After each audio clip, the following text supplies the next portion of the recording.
Point 2. My lady, I was just starting my introduction with the words, and I should apologise for rudely over-speaking Lord Justice Popplewell when you asked me a question and I cut you short. But what I wanted to say, one additional point on the words, before I move to my second point, which is the problem on the Republic's case, if your lordships have page 36 still open with the wording of the adjustment provision, is on the Republic's case, they have to say that the last two instances of such change halfway through the clause and refer to a concept not referred to in the clause at all, namely the overlap year as they define it.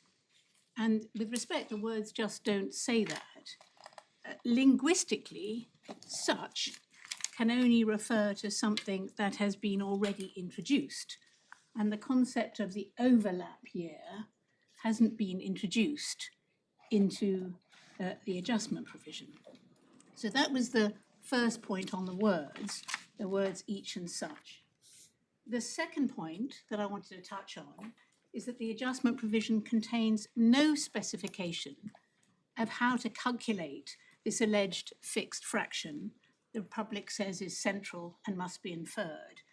And as I've said, there are many ways, if one's going to go that way, to calculate a fraction. There are many ways to calculate a ratio.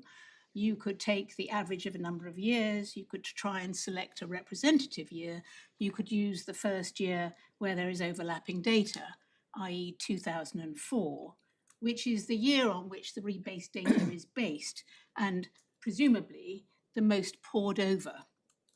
And this is a forensic and a substantive point, because we say if it was intended by the parties that there should be an overlap year, you'd obviously be told how to calculate it. And it's not something the draftsman is going to forget to tell you. And substantively, there is simply no basis in the adjustment provision for the choice the Republic proposes as opposed to any other. The Republic simply picks one method of calculation, which it thinks is convenient, and one which is entirely arbitrary, namely using the last year of overlapping data. But critically, there is no basis on the words for this, and it doesn't meet the East and Pantiles test. And as I mentioned, Mr. Wright, who was the Republic's witness, when asked in cross-examination whether the adjustment provision required a specific year for the overlap year, he stated that it gave no criteria for the selection of the overlap year. And he said he'd started to explore many criteria, but they were all arbitrary. I just want your lordship to see, it's in Supplementary Bundle Volume 4, it's at tab 60,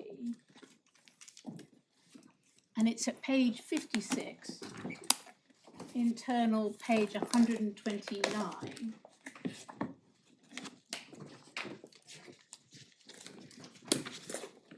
129 between lines 6 and 23. And if the court would just like to read those lines to yourself.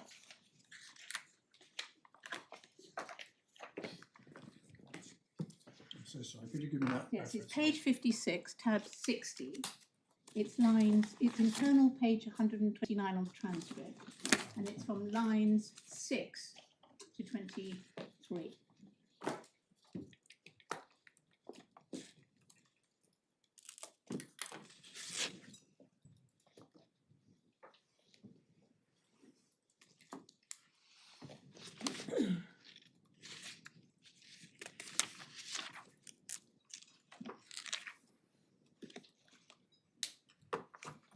You rely on it to show what?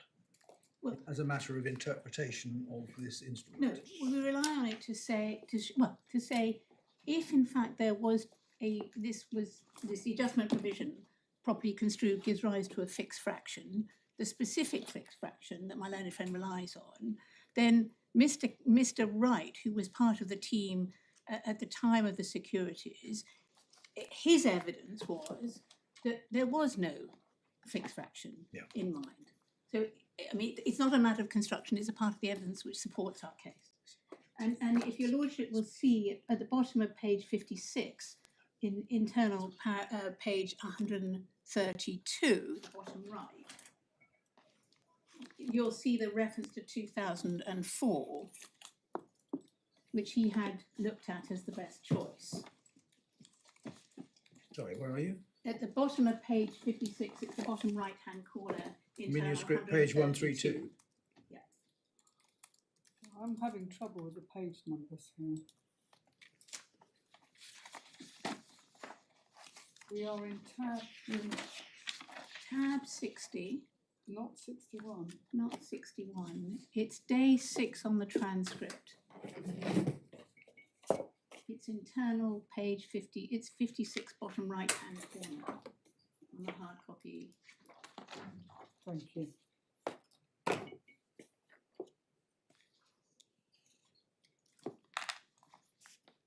And if you keep this bundle open, Mr. Borenstein, who was the Republic's expert, agreed with Mr. Wright.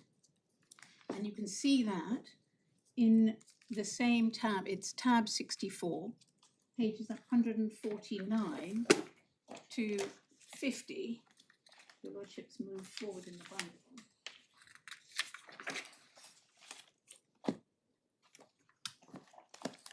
Internal pages 19 and 20. And what one sees there is that Mr. Borenstein accepted in cross-examination that there wasn't a clear economic argument for selecting a particular overlap year, and suggested that the best way from an economic point of view was to choose the overlap year might be to allow the National Statistical Office or some other expert to select the most representative or appropriate year. But it's against, we say, what the Republic now says, and which now asks you to infer on the face of the adjustment provision. And indeed, this position may be why in 2014 the Republic didn't commit to an overlap year of construction when they were trying to explain how away the non-payment under the securities for 2013. And it may explain why this construction only appeared for the first time in the re-amended defence in this claim in January 2022.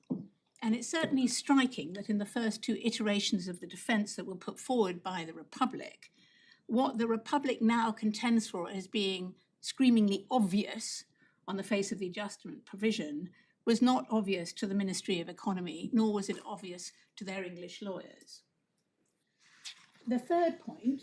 Before we move on, his answer reminds me that, as I understand it, the way this happened is they started the survey back in 2004. It took some time, and then it had to be redone. Yes. And is, when Dr. Borenstein refers to the new household survey close to 2012, is that what he's referring Yes. to? So that it's the 2004 basis isn't actually tied to 2004 data. No, is that right? Partly yes and partly no. It's a big mess. It's a mess. Yeah. I'm being told partly yes and partly no, it was a big mess. I'm not sure that's very helpful, but No, that's, I think, as best we can answer. And it probably doesn't matter at all. I'm just intrigued by the extent to which the 2004 basis was either more or less up to date at 2013. Thank you. The third point I wanted to make in opening, which we say is fatal to my learned friend's case, is that with regard as to what happens on the second and third rebasing. Because the short point is that the adjustment provision explicitly provides for a direct comparison between the latest year of base prices, i.e. the one in force on the second, third and fourth rebasing, and constant 1993 year of base prices. One sees that on the words. And that simply cannot be achieved on the Republic's approach. On the Republic's approach, one does a series of one-off calculations, one for each rebasing, and its construction ignores the express reference in the adjustment provision to 1993 year of base prices. And now Mr. Railton yesterday called this called this an implied term. He said they'd called it a lacuna before Miss Justice Picken, but in fact what it meant was an implied term for business efficacy, namely that you had to apply the proviso effectively mutatis mutandis for any subsequent rebasing. But actually that contradicts the express words of the adjustment provision, which plainly call for a direct comparison between the actual year of base prices and the reference year measured in constant 1993 prices. And the only answer to that point appears to be, from Mr. Railton yesterday, well, the Republic will cease publishing 1993 year of base price data, so that clause can't mean what it says. Well, with respect, that's simply wrong. What it is doing is allowing the publication tail to wag the substantive dog. We'll come back to this continued publication point in a minute, but it's quite clear that this provision envisages continued availability of 1993 year of base price data for the purposes of dealing with these securities.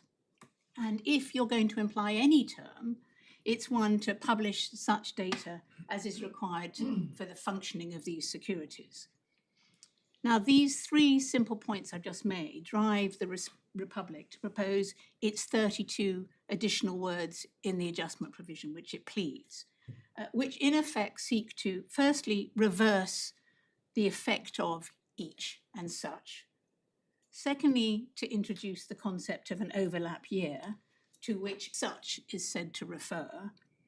And thirdly, to specify how the overlap year is to be identified and to provide for multiple rebasings via a sequence of fractions rather than a direct comparison with the year of base prices 1993. In short, it's a complete rewriting of the adjustment provision to produce the opposite meaning to that which is written on the page. And this approach of rewriting, with respect, is the hallmark of the Republic's case throughout. You'll see it in two particular respects. First of all, the Republic starts from a premise that has no real basis in the words or the economics, i.e. that there must be a fixed factor adjustment to produce a new base case table, which is then said to drive everything else.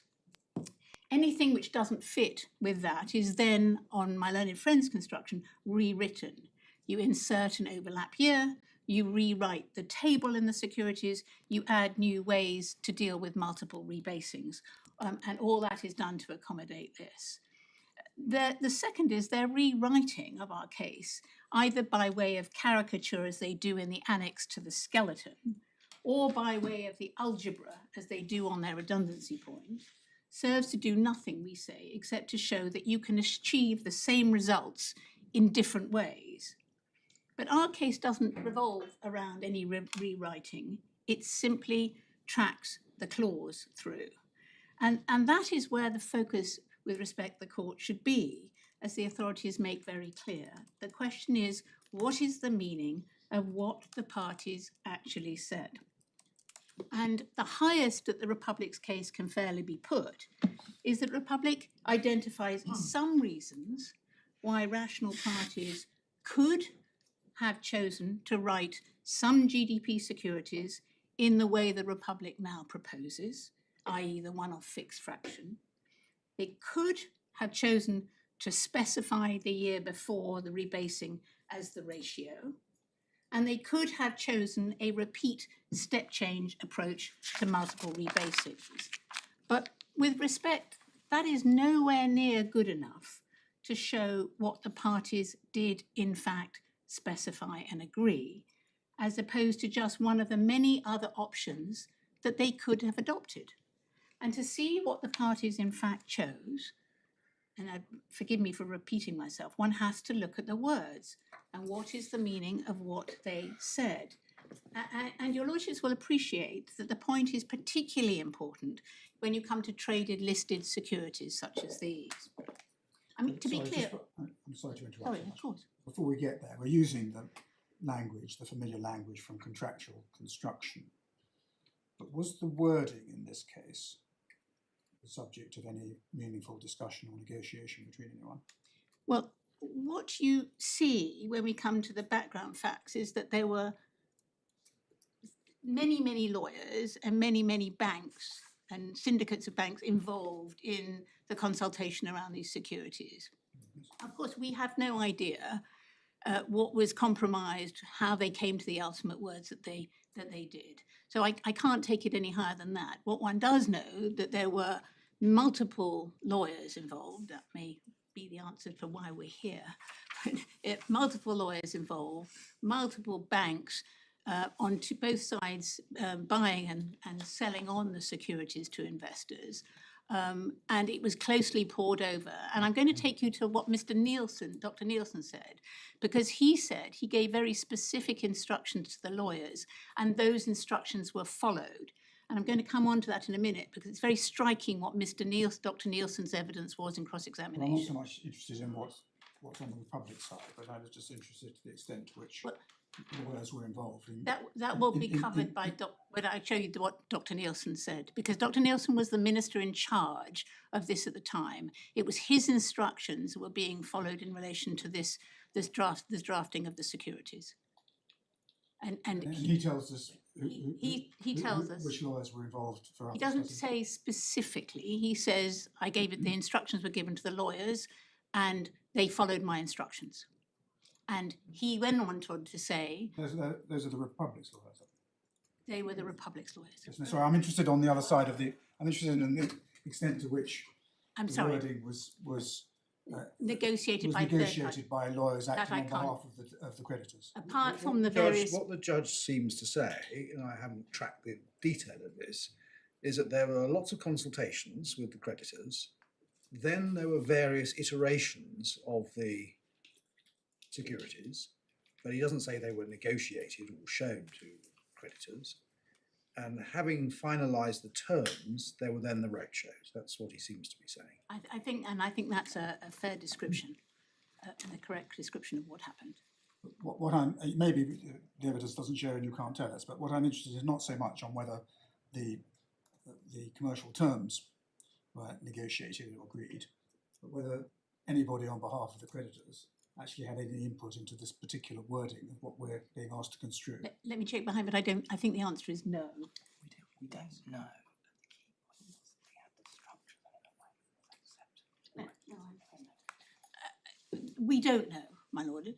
What we do know, and we've seen it from Dr. Nielsen's evidence, to which I'm going to refer in a minute, was that they had to be structured in a way that was acceptable to the creditors.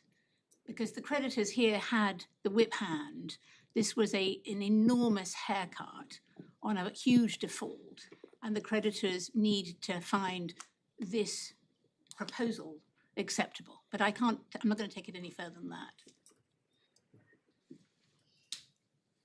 But, and my point was about the use of the words that were chosen or appear on the page in the adjustment provision.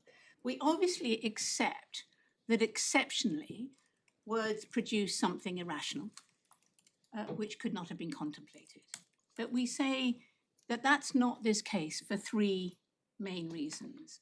Firstly, we say there is an obvious and logical economic rationale for adjusting base case GDP in the way the parties did. And as we set out in our skeleton, and I'm going to come back to this in some detail, different years of base prices series have different scopes and bases, i.e. different methodologies of what is measured and how. They have different price configurations, i.e. weightings, and they have different price levels. And this means, and I think it's common ground, that different years of base price series will produce very different real GDP levels and growth rates. And there is, and this is accepted by the Republic, a non-linear relationship between different years of base prices. The difference in a GDP level between two series and the difference in GDP growth between two series is different in each year. So where the change of measurement from one year of base prices to another has this different effect in each reference year on both actual and potential GDP, it makes obvious sense to reflect that, as the adjustment provision does, rather than, as the Republic would say, having a one-size-fits-all ratio based on a single arbitrary, we say, year. Because for each reference year, the adjustment provision adjusts base case GDP to reflect the change, the effect of the change in measurement by the same proportional extent as the change in measurement affects actual real GDP in that specific year. So it makes an equal proportional adjustment to account for the rebasing on each side of the mathematical proposition in each year. And critically, that is the same proportional adjustment the Republic's construction makes in the overlap year. The big difference is the Republic says you make that adjustment once, and thereafter it becomes fixed at that level determined by the overlap year, despite the non-linear relationship. Now, so on our case, you are applying the correct specific fraction to each reference year based on the Republic's own data, rather than arbitrarily picking a fraction based on a single historic year and applying that to every future year, even though the growth levels are non-linear and it is inapt. And the Republic's construction with respect takes no account of that fact, no account of the fact that the growth trajectories in two different years of base prices are different. So one series may measure growth more steeply than another. And critically, 3% in 1993 year of base prices is not the same as 3% in a different year of base prices. And the Republic asks you to assume it is. The effect of the annual adjustment approach in relation to the conditions therefore preserves the original economic bargain made by the parties based on the 1993 year of base prices figures. And those were the figures which were the only figures that were available at the date of the securities. And they'd been available for 9 years prior to that. And we do say, and we've used this analogy, the Republic's approach moves the goalpost. In any given year, it will make the targets, the growth rate and the level either easier or harder to hit. And so that's our first point on why it is what they did by the adjustment provision is economically rational. The second reason why our construction is not irrational, my learned friend has to suggest it is that the contemporaneous literature, which Mr. Barden is going to take you to, plainly contemplates the approach reflected in the words of the adjustment provision. It suggests, with respect, that the parties may well choose to continue to use, for certain purposes, the original statistical measurement available when they entered into the securities, even if a new and different one is in existence. And the Republic's expert accepted that the key features of the proposals in the literature were directed at ensuring that a change in methodology when you rebase didn't disturb the pre-existing bargain. So they envisaged that the parties would prefer to stick with the pre-existing data series. And there is also that approach taken under the UK inflation-linked securities, which we will come to as an example, because that's precisely what the UK does with the gilts. The third point, why our construction is not irrational, and as I said, this is strikingly is how Dr. Nielsen, who was the minister in charge at the time of the issues of the securities, he was the Secretary of Finance, and he was the Republic's chief witness before Mr. Justice Picken, said the securities were proposed to work. And if your Lordship, my lady, have open the bundle 4, the supplemental bundle 4 again, please. And it's in tab 4 it's bundle 4, tab 59. And the first reference is on page 40.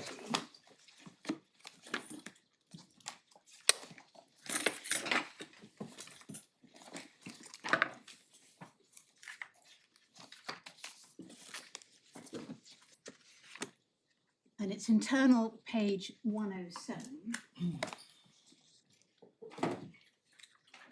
And it's between, your Lordship and my lady will see I start at line 9. His evidence at trial was that he gave detailed instructions to the Republic's lawyers with regard to how the securities were intended to work, and those instructions were followed. You see that on internal page 107. And if you move forward in the bundle, please, to page 52. Sorry, just to pick up a point that my lord raised. Internal page 107, Yes. lines 1 to 5. No, so it's 1 to 9. 6 rather. 9. It does look as though, at any rate, the large institutional investors had their own lawyers. Yes. Yes. I'm sorry, I thought I'd made that clear. The banks and the institutions had lawyers, absolutely. But what we don't have any evidence is how they input into the ultimate draft.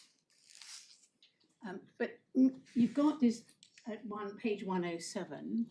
If you please go on to page 52 and internal page 25 between lines 11 and 24, what you see is that Dr. Nielsen made clear in 2014 and at behind trial. you. Page 52. Page 52, internal 25. Yeah.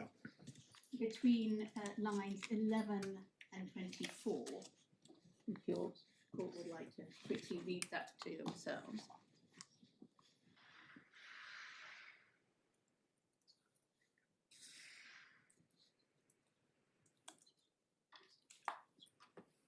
What Dr. Nielsen told us at trial, he didn't merely think that our reading of the securities was rational. He thought it was the correct reading. And with respect, that is, of course, completely inconsistent with the idea that the construction adopted by Mr. Justice Picken, based on the plain words, is somehow irrational or contrary to the whole purpose of the securities. So I was making a note and I missed what lines we were looking at. We were looking at page 25, lines 10 through to 24. Thank you. I'll catch up.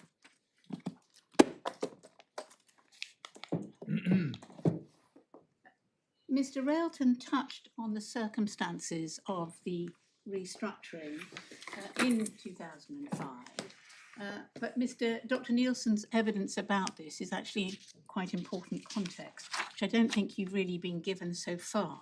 And it does introduce a dose of commercial reality. And if you keep open that bundle at tab 59 and you turn to page 36, bottom right-hand corner.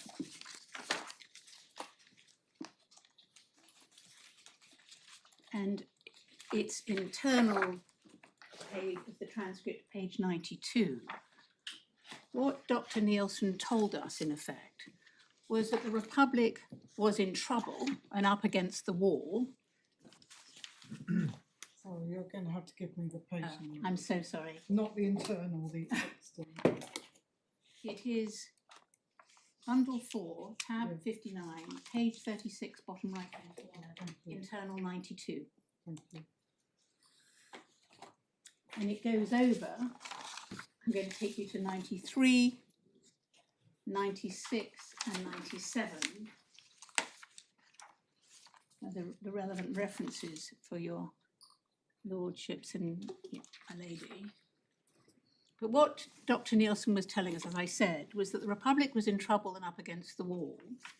It faced difficulties persuading sceptical and diverse creditors. There were different bonds all over the world. There were the IMF, there were difficult politics with Italians, and professional New York investors. If you look at page 97, specifically at line 22, line 12 and 18 to 25, investors were concerned that the Republic might act for its own purposes and avoid making payments it could afford to make. And one way to guard against investors' concerns was to ensure that the securities had clear legal terms, requiring the Republic to stick to the bargain that it had struck. And Dr. Nielsen tells us at page 98, lines 1 to 8, and internal page 113 also, lines 11 to 21, that an important part of the selling of the deal to the investors was that the securities set predictable conditions under which payments would be made. So the investors and the Republic each knew the circumstances in which a payment would be required. And we say that is very important context when one's looking at these securities.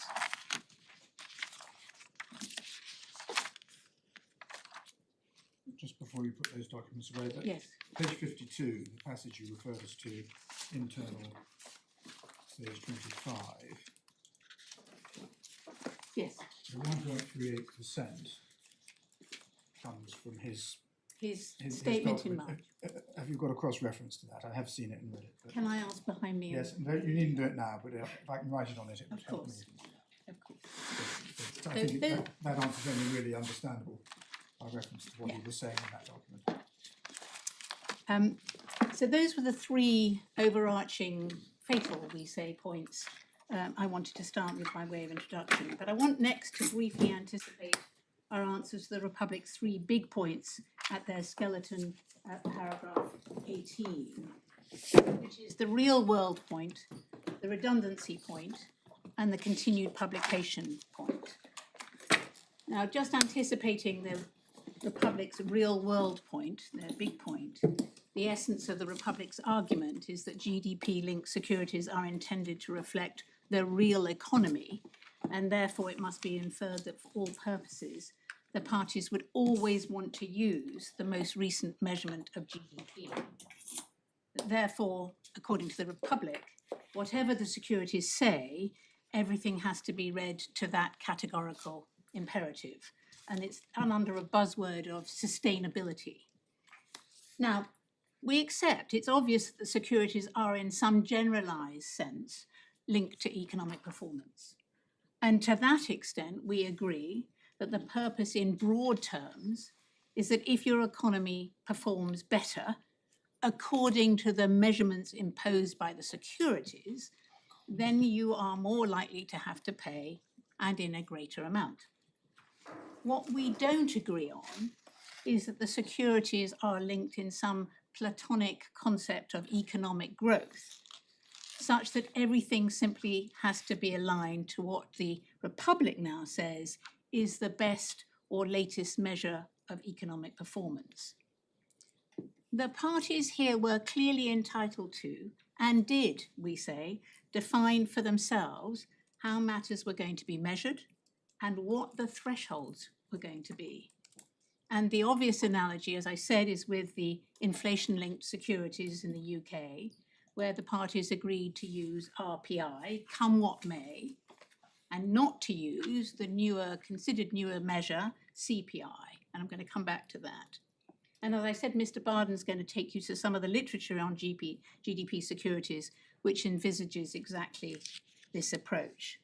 But what is important to bear in mind is that the supposed driver of payment capacity is that these GDP-linked securities represent only a small fraction of Argentina's total foreign debt. Now, it's quite hard to get the exact number because the notional amount here doesn't actually reflect what is ultimately payable. But they are, as Lady Justice Falk said yesterday, sweeteners. And it's in the transcript at page 46.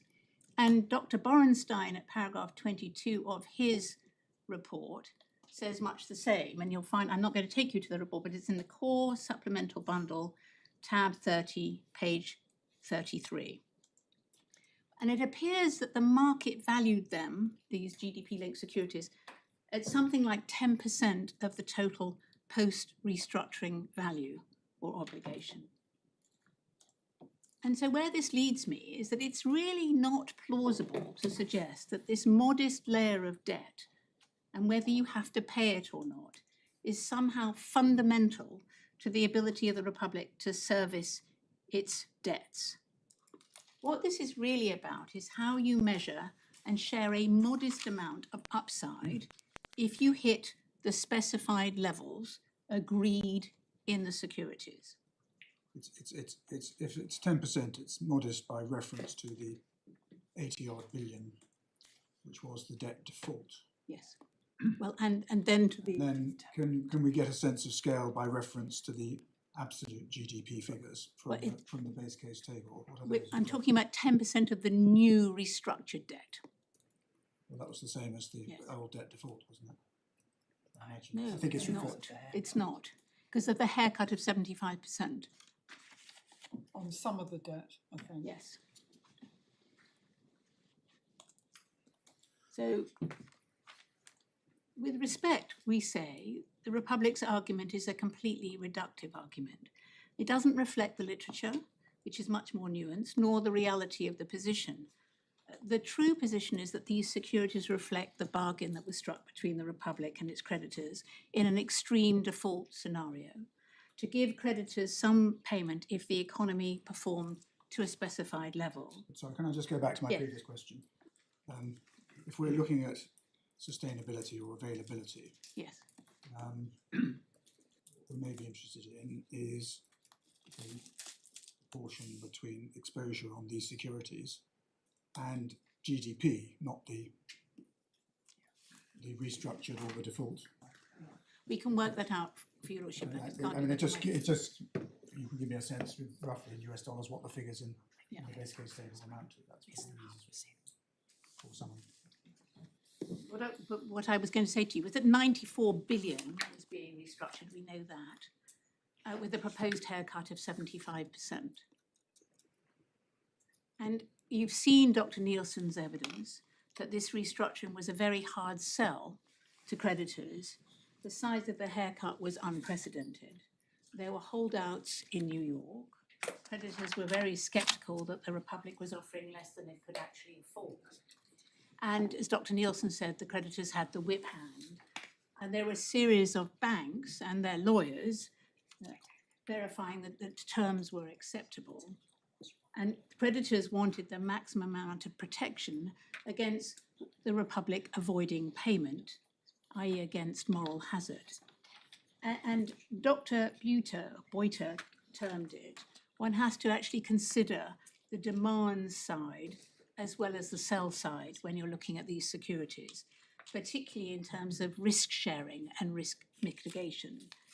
And in the joint report of the experts, and you have that in the core bundle, is tab 5, page 104. No, I'm sorry, that's the wrong reference. I think it's the agreed core supplementary bundle. Apologies. Tab 5. Page 104.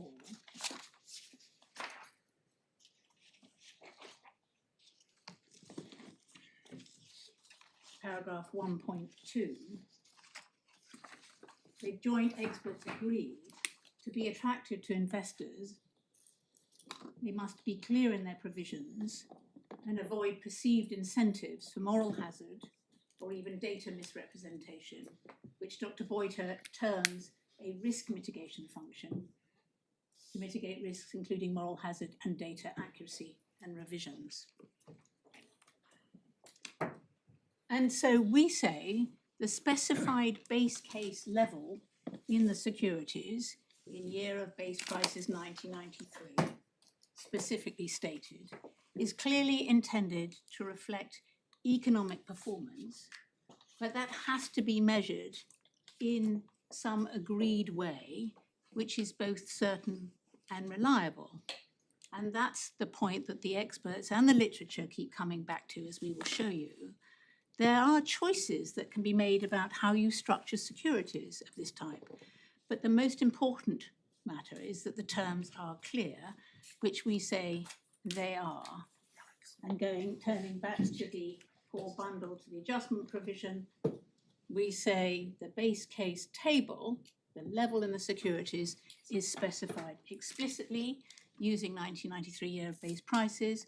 This was the only measurement that was available to the parties in 2005 for contemporaneous data and forecasting, with data going back some 12 years. It made entire sense that repayment should be paid, tied to a unit of forecasting and target setting at the start, and that the goalpost shouldn't move thereafter. Now, whilst any rebased measurement may, if the Republic acts in good faith, be intended to be more accurate of the true economy, and indeed it is more probable that it will be, that doesn't mean you unthinkingly tie yourself to that mast in advance. And with respect, at the time in 2005, it could not be assumed that the Republic would act in good faith. It was a defaulting debtor in political chaos. And we'll see from the roadshows, and Mr. Barden will take you, that investors questioned whether in fact our Republic would act in the way the Venezuela had done to avoid paying by simply not publishing the requisite detail, the data. The experts also agreed that it was entirely possible to make an innocent hash of the rebasing. And Professor Hubbard said this in cross-examination. I just want to give you the reference or turn it up. It's in the supplementary bundle, volume 4. It's at tab 62. It's at page 92, bottom right-hand corner. And it's internal page 159. It's line 24. And it goes over to page 100, it goes to page 160, below it, line 17. If the court would like to have a look at that, please. Sorry, which page are we? It's page 92. Yeah. It's internal 159 to 160. Yes. It's line 24 and 159 to line 17.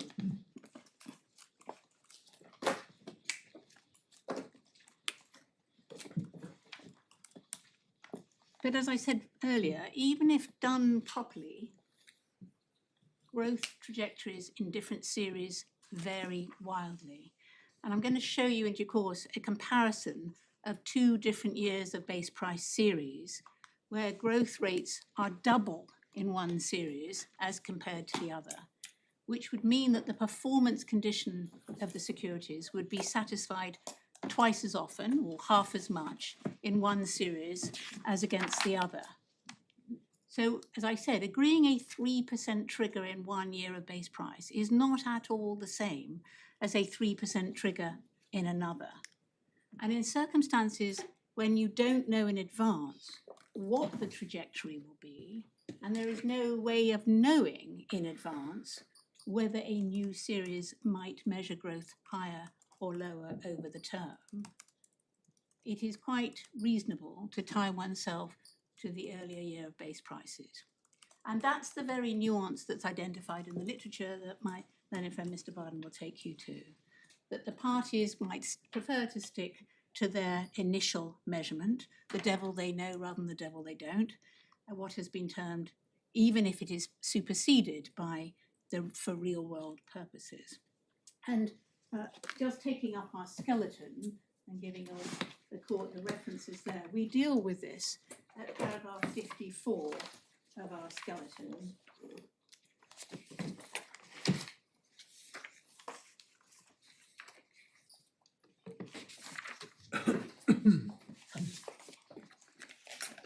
elaborate on that in due course.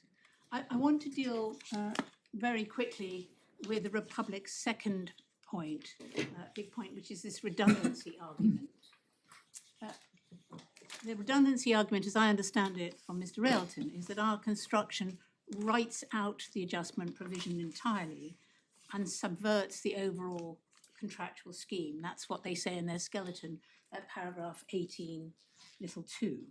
Now, I think that was essentially abandoned, or abandoned in part yesterday by Mr. Railton, because he described it more as a change of label for the why bother label. I think he said in the transcript is at page 139.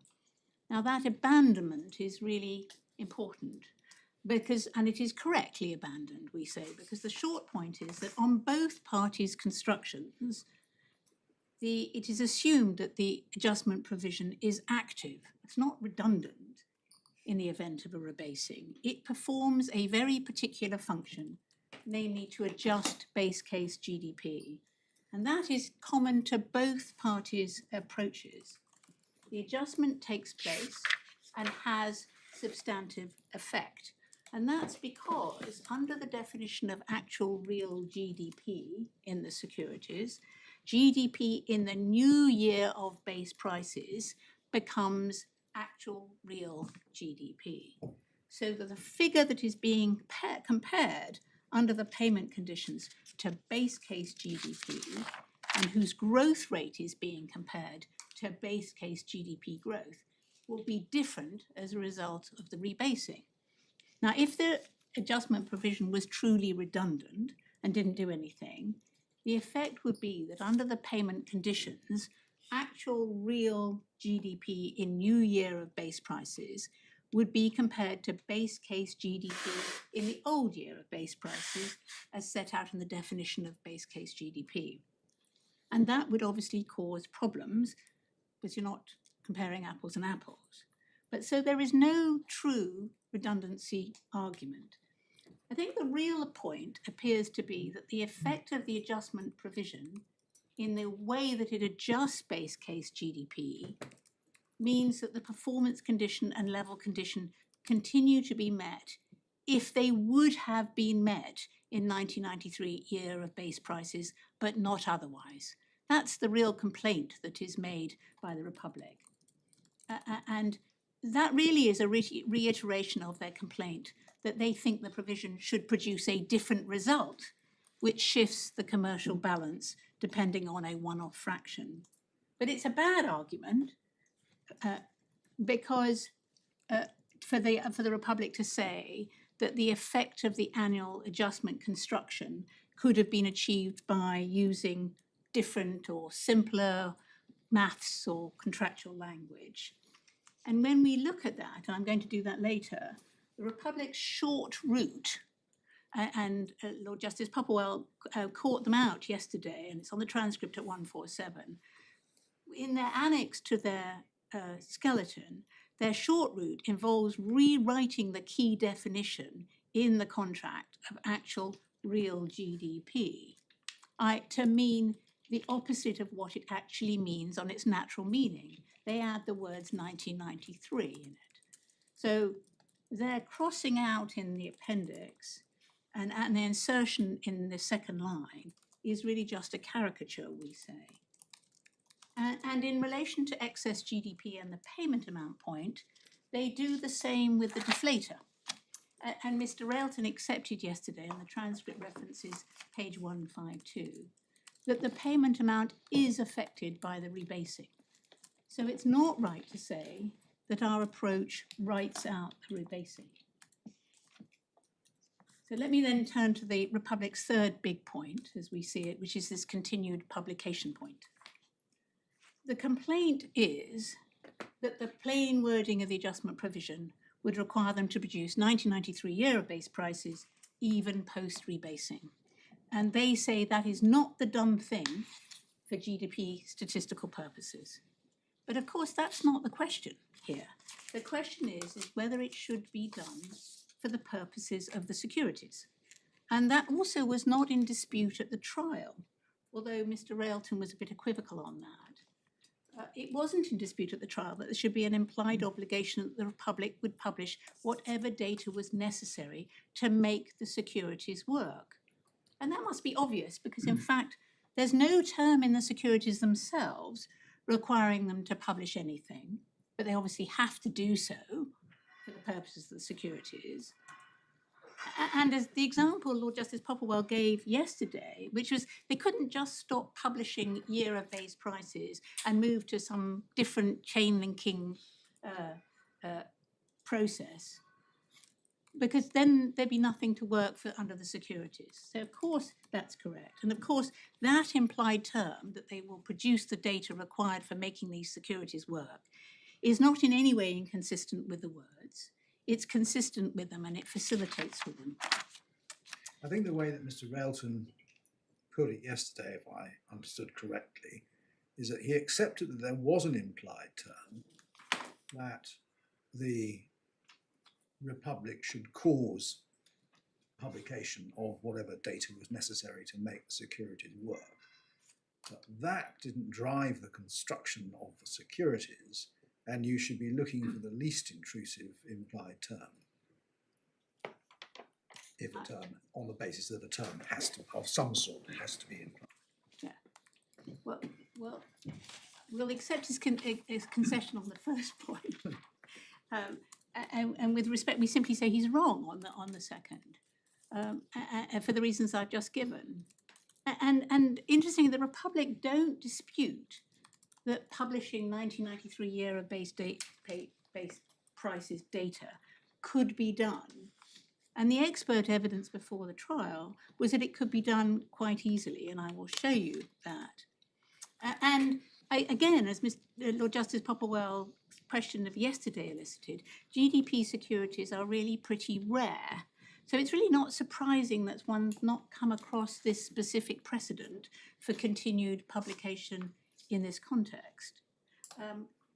But of course, as Mr. Railton recognised in his introduction, there are securities linked to other indices, and I've mentioned the RPI and the gilts adopting exactly this same approach. And that is what the literature goes to, and as I said, Mr. Barden will take your lordships to that. I want to come very quickly to the Hubbard deflator point, and why the judge was right to think it was hopeless, and we agree. And there are three very short reasons, which I'm going to elaborate on, but I just want to introduce now for this. First of all, the word constant prices, which is the wording used in the adjustment provision, page 36, includes both scope and prices for 1993, and that's common ground. And there is authoritative source material, and this is covered, it's by Mr. Davies, not Mr. Hubbard's report. Mr. Davies, in his second report, it's the core supplemental bundle, tab 11, page 284, where he deals with this, paragraphs 80 to 83. There is authoritative source material that says that the exercise put forward by Professor Hubbard. Just give me the page again. 284, 80 to, it's paragraphs 80 to 83.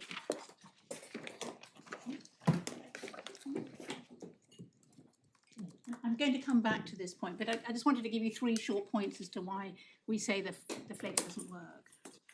The first is that constant is scope and prices. The second one is that there is authoritative source material that says that the exercise put forward by Professor Hubbard cannot be described as constant prices. Because in effect, what they have is a 2004 methodology embedded in it. When you use constant 1993 prices, one's talking about 1993 scope and 1993 prices, and the two are interlinked.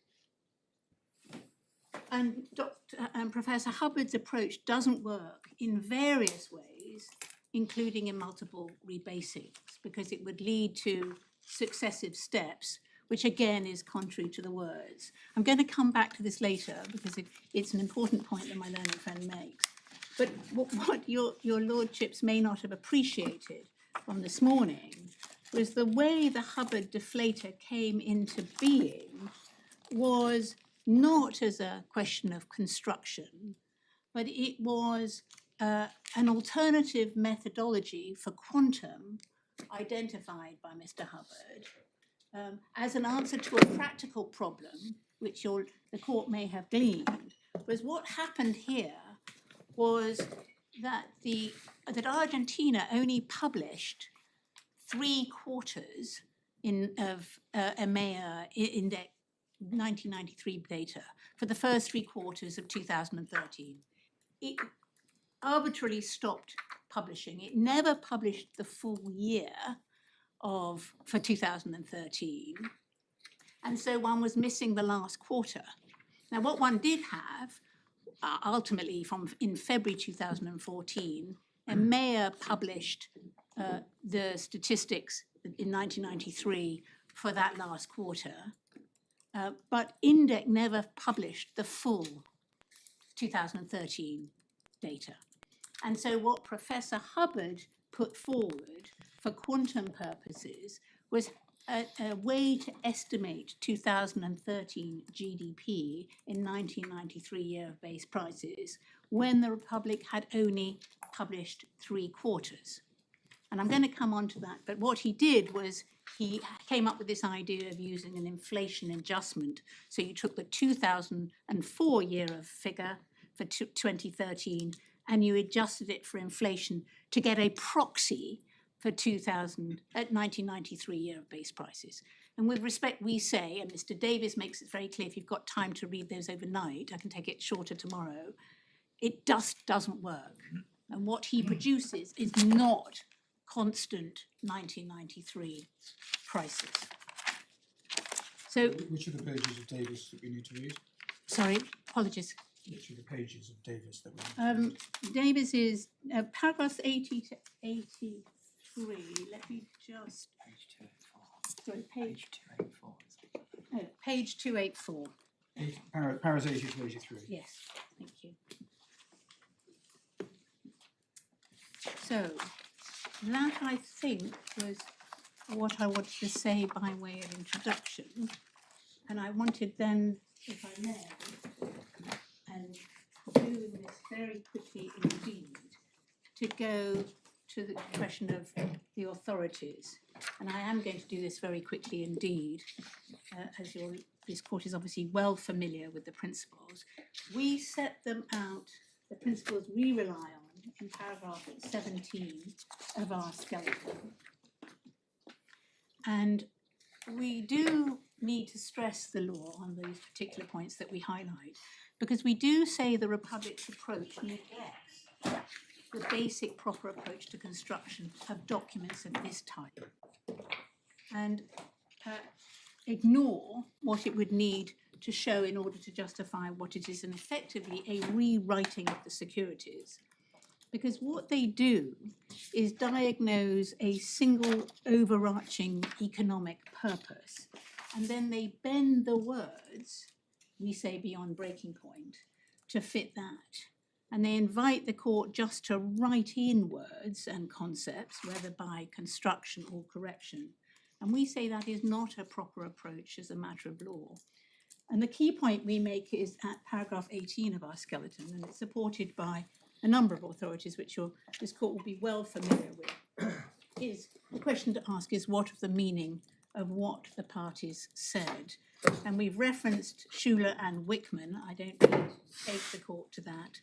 It's just in that authority, it's page 263. It's in your bundle, your authorities bundle 1, tab 2. It's page 36 and it's page 263 of the authorities.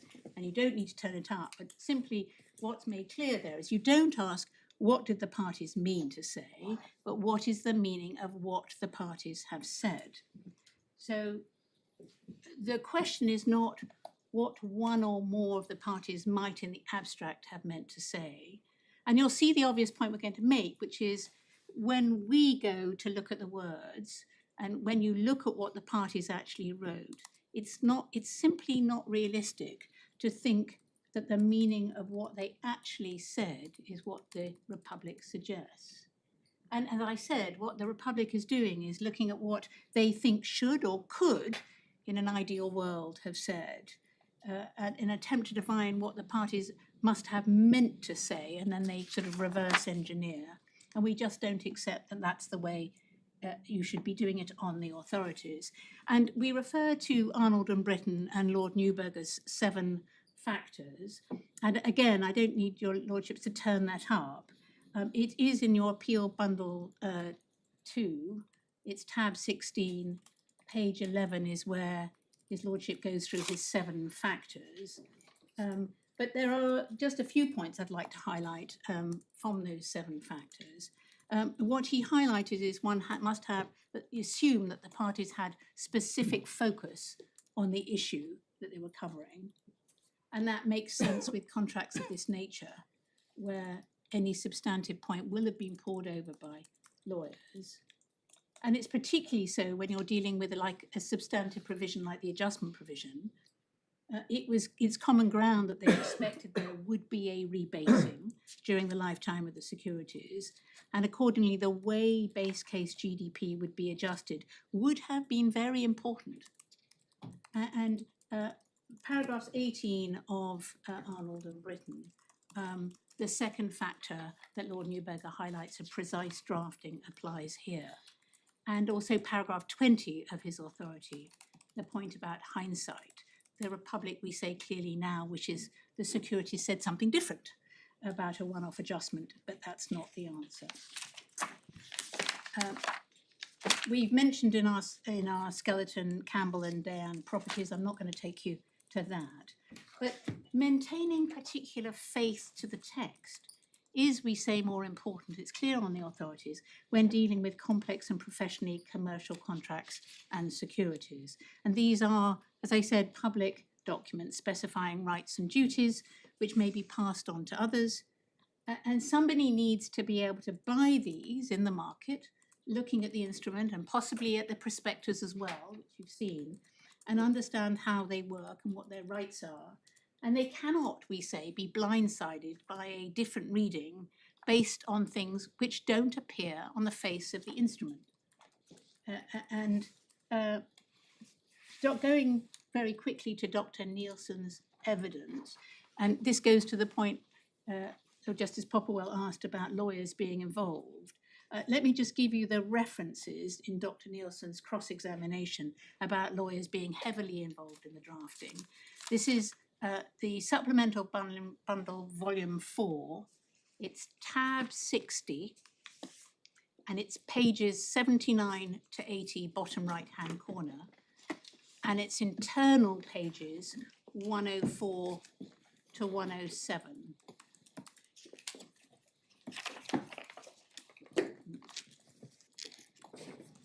I'm not going to turn it up, but I just want to, if you want to mark it up, it's internal 104 to 107. But what Dr. Nielsen's evidence was in cross-examination was that lawyers were heavily involved in the drafting. He personally was involved in reviewing the documents and his instructions were followed. That's internal page 107. It wasn't just the Republic's lawyers. I'm so sorry. I must have written down your Supplementary Bundle 4. It's tab 60, did you say? 60? 59. Oh, is it 59? Oh, I'm sorry. I do apologise. 69. 59. 59. Apologies. Pages Let me just check. So I'm sorry. 79 to 80. Yeah, it doesn't know. Tab 59 stops at page 45 in No, that it isn't, bundle. and it It's is. page 40. No, it isn't. Hang on. Sorry.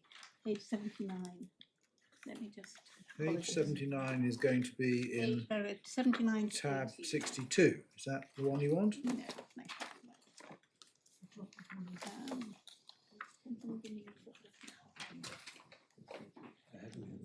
It's internal pages 49 to 52, so that doesn't work. It's internal page 104. Why don't you just go with that? So, internal page 104, it's page 39. Apologies. 39. apologies. And it's internal pages 104 to 107, where he's cross-examined on the process. And his evidence, as I said, was that he was personally involved in reviewing the documents. His instructions were followed. It wasn't just lawyers, the Republic's lawyers involved. There were lawyers on the investor side. The Republic engaged groups of domestic and international banks. There was Barclays, Merrill's, UBS, and Banco Galicia. His evidence was that there were two sets of advisors at the banks, one advising the Republic and the other on the marketing of the offer to sell it. And the banks had, and I think my Lord Justice Lewison pointed this out from an earlier reference, the banks had dedicated teams with dealing with the legal agreements and protections. So this legal framework is important when one's looking at the Republic's point. And you don't approach it from a point of view of assuming that someone has simply thrown down some odd language on a page without understanding the potential issues and significance. And you should assume, and the authorities say you should assume, that focused parties have decided that this is what the clause should say. So if the court needs to ask itself, if a focused draftsman had written the words of the adjustment provision as they are, can they sensibly have been meaning to set down what the Republic now says they've intended, i.e. a single adjustment by reference to an overlap year? We say the answer is obviously no. A skilled and focused draftsman would have written what they did. If they would have written something different if that's what they intended. And we refer in our submissions to Wood and Capita, another case that this court will be well familiar with. The only paragraph I'd highlight is paragraph 13, which makes the point about skilled professionals and negotiation and compromise. And as I said, we don't know here, the evidence wasn't before Mr. Justice Picken of what was negotiated and how. And there may be practical reasons why one party wants something and the other concedes it, which may lead to the contract not reflecting some high principle, but something more pragmatic. But that is important. Our authorities on correction by construction, the Republic has said persistently it's not in this territory, that it can do everything without going into the Eastern Pantiles arena.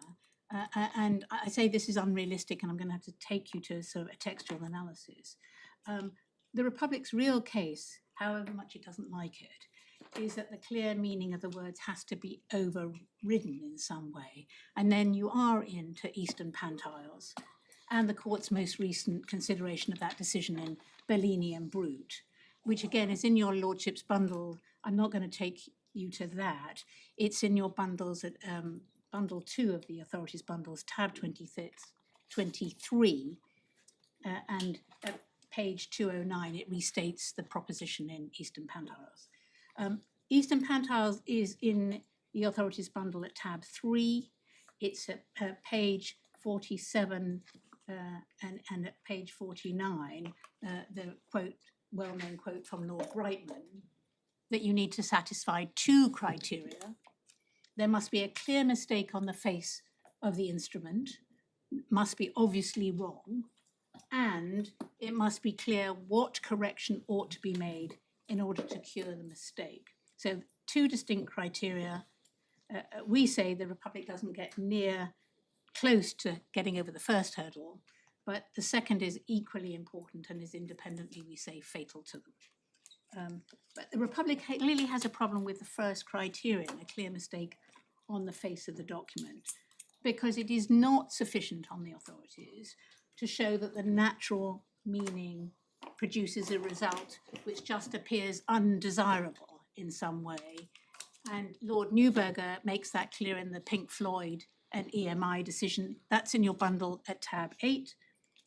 And the court is normally looking for an outcome which is arbitrary or irrational before a mistake on run. And that's paragraph 20 of the Pink Floyd decision. Again, I'm not going to take this court to it. But that means a draftsman's blunder where something has gone wrong with the language, not, as we say, this is a completely opportunistic rewriting of the bargain. And as I said, even if you could get over that hurdle, the fundamental problem for their teleological reproach is the second limb, for the reasons I've already explained.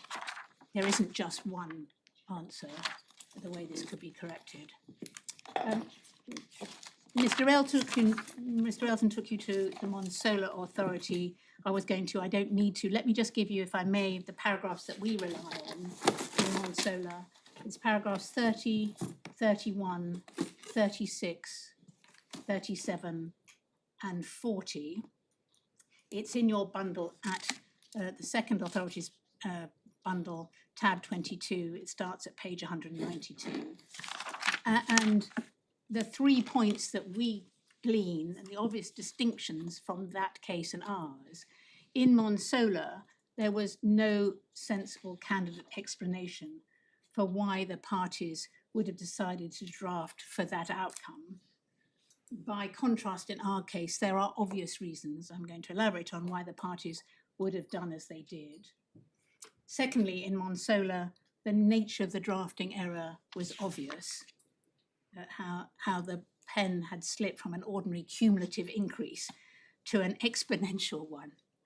And then thirdly, in Monsola, the solution was obvious, an ordinary year-on-year increase. It's not like in our case, even if one accepted the Republic's premises, there are many possible ways to draft it. So that's all I wanted to say by way of the authorities. I was going to move then quickly to the basic structure of the securities, and much of the legwork has been done by Mr. Elton. So again, I hope I can take this very quickly, but there are a couple of points that I do need to highlight. We deal with this in section C of our skeleton. It's from paragraph 24 onwards, and I can take it at speed if the court can keep that open. At paragraph 24, we set out the key concepts which are agreed between the parties' experts. And it's worth, I think, having the joint statement of Hubbard and Davies open. It's in the core supplementary bundle. It's in tab 10 of that bundle, and it's at page 248, bottom right-hand corner. That's where it starts. And the first proposition, which is at page 250,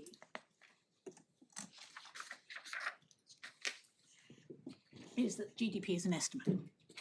And the experts were rightly clear that all methods of measuring GDP are ultimately just estimates, and different methodologies produce different results. And then you'll be familiar with paragraph 4, which refers to the two main types of GDP. And your lordships have, and my lady, I apologise, I keep saying my lordships, have the distinction between the two main types of GDP. We set those out in paragraph 25 of our skeleton.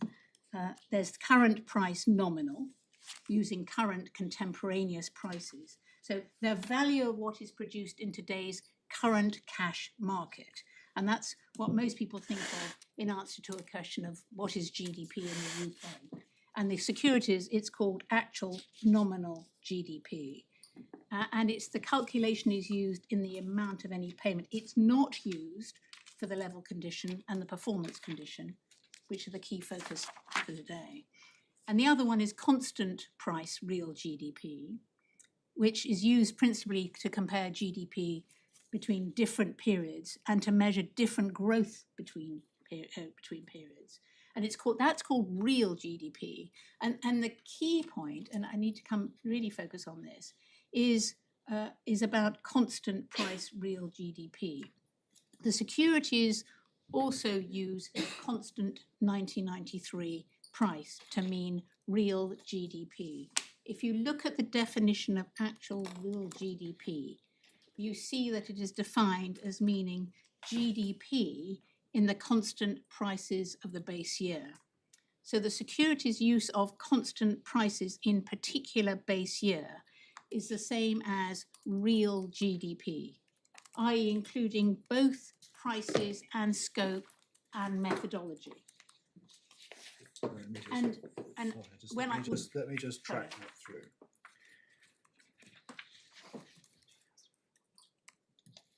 Right, so page 35 of the core bundle 2, you've got actual real GDP. And that's GDP of Argentina measured in constant prices for the year of base prices. Yes. So from that you deduce, is this right, that constant prices for the year of base prices means using the scope, methodology and price levels Yes, of the year of base prices. absolutely. When therefore you find the reference to constant prices in the adjustment That's what provision, that means. that's what that means. Yes. Absolutely. And when we get to it, that's why we say there's this fundamental problem with the Hubbard deflator. Because the words used in the adjustment provision, your lordship's just highlighted, is constant prices. Yeah. And what Mr. Hubbard produces is not a constant price measurement. He has a 2004 scope and methodology deflated by 1993 year base prices. So he's Sort of mixing mix and and matching. match. Absolutely. And Mr. Davies, if your lordships do have time to look at the Davies report, Mr. Davies provides a very useful table where he compares the index figures that were published with 1993 year base prices against, if you applied for over various periods, against what you would do if you applied the deflator measure. And the figures are significantly different. So you're talking there about, for example, the year 1996. Well, he or does, something he, like that? I was going to come to it later, but he Okay. sets out a whole series. He does the exercise across. Because you're going back from 2004 to 1993, and that produces different numbers Yes, to the actual GDP. that's right. And you can't use 2004 methodology and scope and simply deflate it by 1993. What do you do when the basket changes? So let's take a hypothetical example. Let's suppose that in 2028, Yes. Argentina bans petrol-driven cars. Yes. You can only now get electric cars. How do you find the price of a petrol-driven car in 2032 when there aren't any? I'm going to ask behind me because somebody will know the answer to that. I can't hear you. You switch things around. Does he still count? Yeah, so there is a very easy answer. Okay, I'm told there isn't an easy answer to that. This is the difficult stuff that GDP statisticians grapple with. I'm sorry, that's not very helpful. I certainly don't know the answer. I was dealing with constant and current, and just taking this very, very quickly, but it's in our skeleton. And your lordships, I think, have the point. A series or a year of base prices has two main elements: scope, base, and prices. And base and scope is what is measured and how. And Hubbard refers to it as base. I think Davis refers to it as scope. It can also be described as methodology, I think, as Mr. Railton does. And if you have a chance to look at the Davis report, as I said, it's the core supplementary bundle, tab 8, page 166. This is his first report, paragraphs 58 to 66 at page 172. He sets out very clearly what the measurement of GDP involves. And in a nutshell, he says there are different ways of estimating things which can create different scope. You can measure tourism by reference to hotel occupancy or against measuring airport passenger numbers. What is included in your scope may differ. 1 year of base price methodology might not include the black market, another might. Prices are prices for each item for the volume measured. And when one's talking about price configurations, the price configuration of real GDP series reflects the relationship or feedback loop between prices and scope and base. Because what you measure is measured, or as the experts might say, weighed in the prices of a base year. So what that means is that prices and scope are not separate. They are positively interlinked and they work in combination. And so each GDP series, so 1993 and 2004, have different price configurations because the relationship between each of the weights change relative to each other.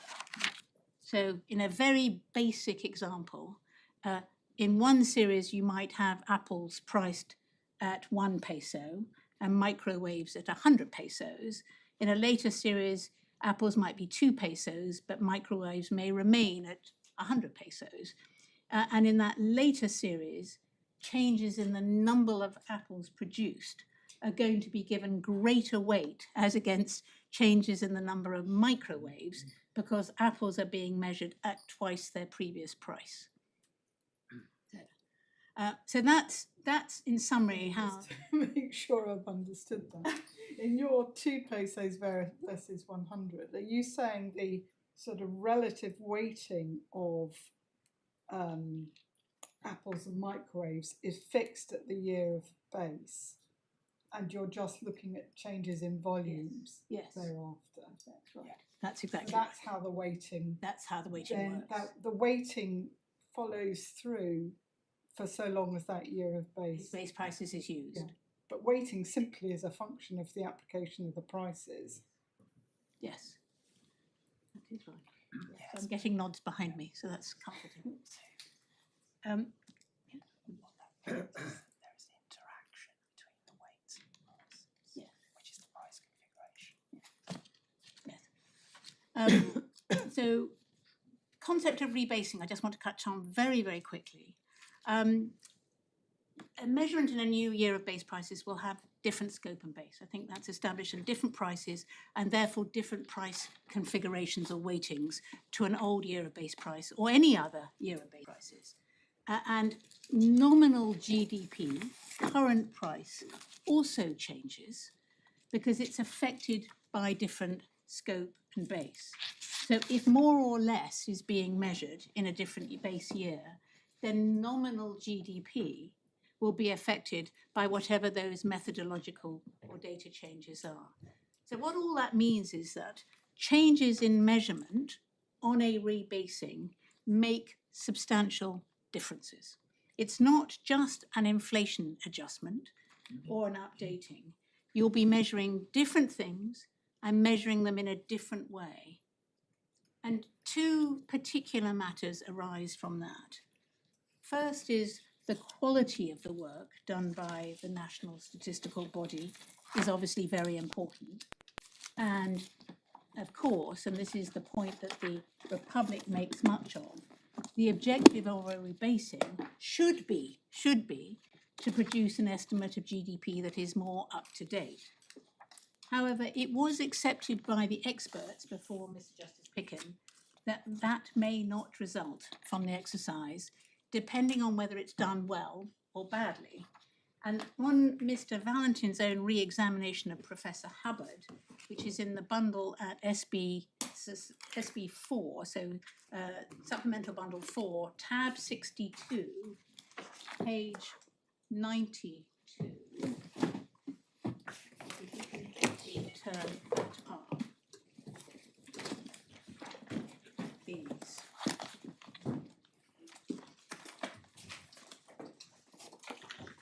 And it's internal, page 160.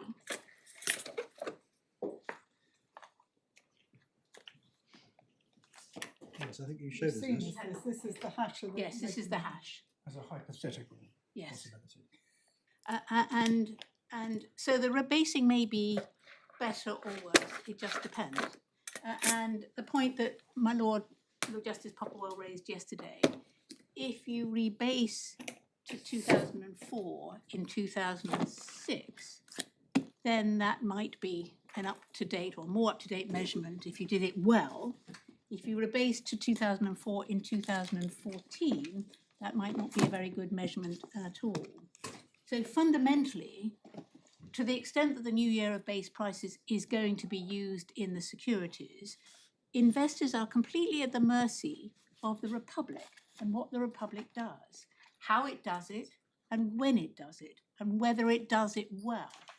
And all that is beyond the investors' or creditors' control.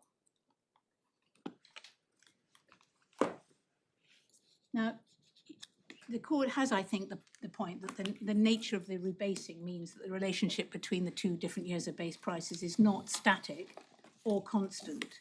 So you simply can't say real GDP in 2000 a year of base prices is 1.3% higher than real GDP in 1993 year of base prices, because the relationship will be different at any given time period.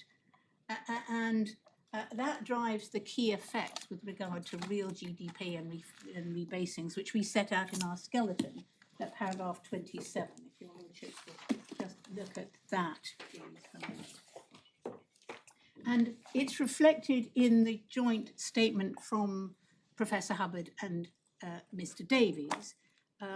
You had that shown to you, and I do want to turn that up very quickly, if I may. And it's at page, it's the supplement, it's the Appeal Core Supplementary Bundle. It's tab 10. It's page, the agreed matters begin at page 250. The points I want to look at are start at 251, it's paragraph 8, going over to 252. I just want to focus on a few points here, which is really points C to E, which are agreed. So you have the first point at C, the relationship between different levels, both in constant and in current, is not constant over time. The relationship is non-linear, it varies from time to time. And I said that is because there may be differences in what is being estimated, how you're estimating, differences in price configuration. So again, and this is important for when one's understanding this, how the securities work. If for a particular year one measures real GDP in different years of base prices, for year A, the two estimates will be different. And if one does it again for years B and C, they'll also be different, but not by the same amount or proportions. And for example, in year A, two different years of base prices might measure the level of GDP 10% differently, but for year B, the two series might only measure it 3% differently. And I'm going to show you this chart with real life examples of how that works. The point made at D by the joint experts, again, is likewise a relationship between GDP growth in two different years of base prices is also not linear. And again, I'm going to show you a real life example of that. And then E is all of these effects of rebasing are directly observable. And it's common ground that they would have been known at the time the securities were issued. Now, I want to go to the real life example. I would like to go, if I may, to the supplementary bundle volume 3. It's not the core bundle, I'm sorry to put it up around. And it's in tab 51, and it's at page 221.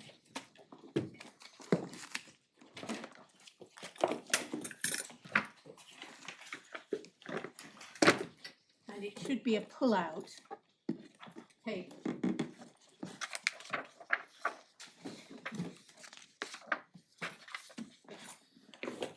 Now what this table shows, this was an appendix to Mr. Davies's report. It shows the Republic's published GDP data from 1950, and the years are down the side. And across the columns at the top are for the different series, 1950, 1960, and so forth.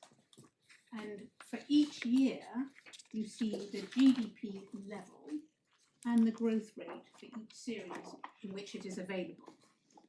And if you look for the periods of 1950 to 1962, you can see that you had available data in both 1950 year of base prices and 1960 year of base prices. You can see the two parallel sets of figures. And if you focus on the mean growth rate in 1950 year of base prices, it's stated to be 1.46%.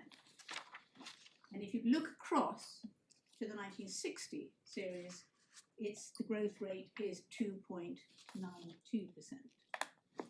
Now, if you look across between the figures, you'll see that some annual growth rates are similar. For example, if you choose 1953, you'll see it's 5.5 and 5.3 across. But if you look at, for example, 1958, it's at 2.68%, and it's at 6.10 in the second different year of base prices. So this clearly shows, and this is the Republic's own data, the non-linear relationship. But it also shows that the growth rate in one price series for the same period is much higher, i.e. it's double the growth rate in the other price series, so 2.92 as against 1.46.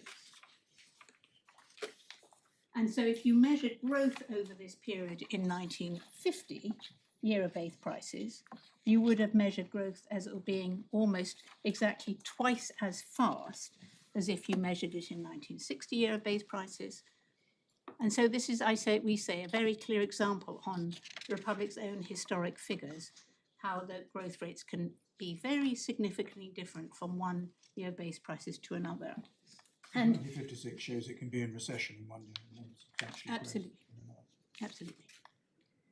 And you'll have appreciated the obvious significance of all of this. And as was explained to Mr. Justice Picken, the Republic's approach takes no account for that at all.